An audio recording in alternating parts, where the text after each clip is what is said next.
So in my last video where I spoke about Smash Ultimates Online and how it was a mess, I got roasted in the comments. That and people started getting a bit toxic. Speaking of which, it was very politely pointed out to me that I said toxic a lot of times in that video. Take a shot every single time, huh? Well, that'll be 6 shots, my good sir. I also got some comments about my voice being high-pitched, which I find pretty funny. Not much I can do about my own voice, chief. Dude, what sounds like I'm dying I ain't in here. It's so obnoxious. All right. Thank goodness you're here, man. They were making fun of me saying my voice is high-pitched. And, wait, what did you say? Oh. Yeah.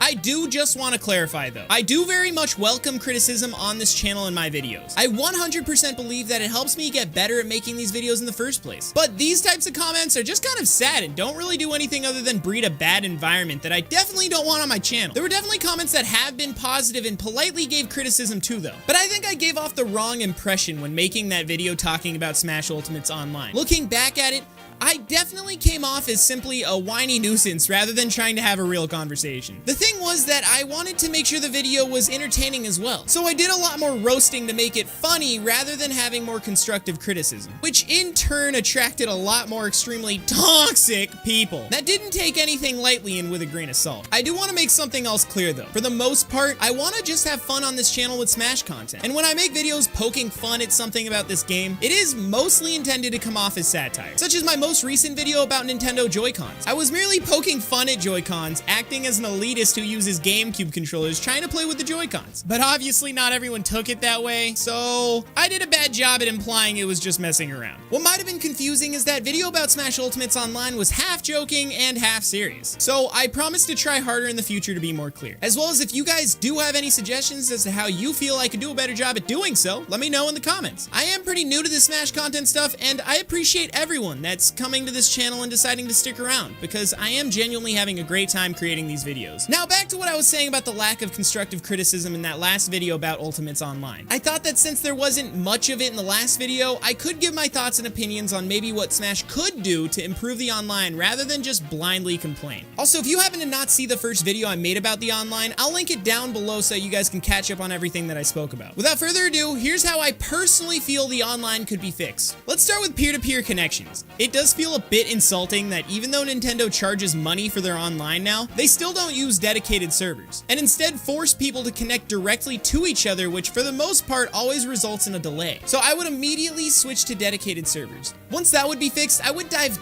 deep into quickplay and drastically change the way matchmaking happens. At its current state, when you have preferred rules on, it will never listen to those rules as required, with the key word they have being preferred. Something I've also heard is that the game prioritizes distance between players to minimize lag before prioritizing your preferred rule set, which would automatically be fixed with the dedicated servers I mentioned. Now that the preferred rules would change to required rules, I'd change it so that instead of just putting you into any match as fast as possible to minimize wait times, I would allow the player to, well, simply wait. Players are more than willing to wait if they really want to only play the competitive settings, which, speaking of which, I feel as though you could remove some of the competitive settings. It wouldn't please everyone having less options, but if the options of time amounts and stocks were more limited, there would be an overall forced agreement as to what people play settings-wise on the online. And the wait times would drastically diminish as there are less variables in searching for games. While you're at it, maybe make it a setting to choose the rules to be required or preferred in the first place. If people are stubborn in what they want to play,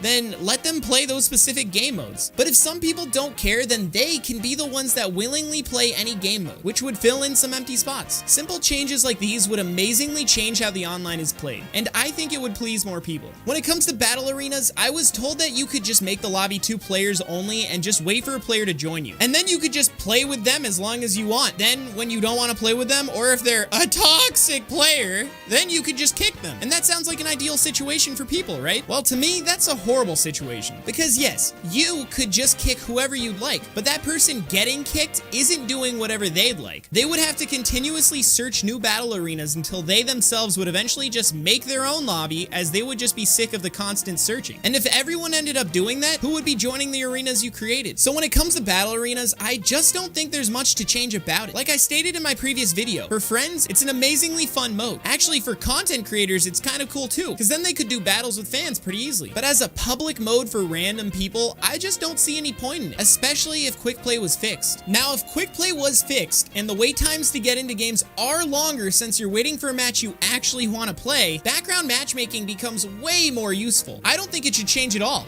as it would have an actual use with the changes I suggested actually happening. I actually also have found the general consensus when it comes to how GSP works, by the way. And if you don't remember what GSP is, it stands for Global Smash Power, and is basically your ranking in Smash Online. I'm not 100% on it, but based on comments I received and how the community has spoken about it, what I've put together is that GSP is percentage based, meaning that it isn't a set number you have to reach, and it'll always fluctuate. For example, say 1 million play the online total, and to be an elite Smash, you need to be in the top 10% of players. You would need to have a GSP of 900,000 or more, as that would place you in the top 10%. But if 9 million more people start playing the online and you haven't played since, your GSP would still be 900,000. But now, in order to place in the top 10%, you would need a GSP of at least 9 million, changing the qualification requirement every time a person joins the online. That also gives an explanation as to why your GSP changes so drastically. The more people joining the online play, the more your GSP will adjust as you play more matches again. I hope that clears up how GSP and Elite Smash work, as well as the reasoning why you may have ranked in Elite Smash with one character at a certain GSP, but not with another at a different time. Simply, more people started playing since you last qualified for Elite mode. Again, this isn't 100% a fact, but it's what I put together from looking around more. With all these possible solutions put into place, I think online Smash could be great. But let me know if you think you have a better solution to these problems down below. I know this video didn't have as many wisecracks or jokes in it, but I feel like that last Smash Online video I did needed proper closure. That being said, I hope you guys enjoyed this video.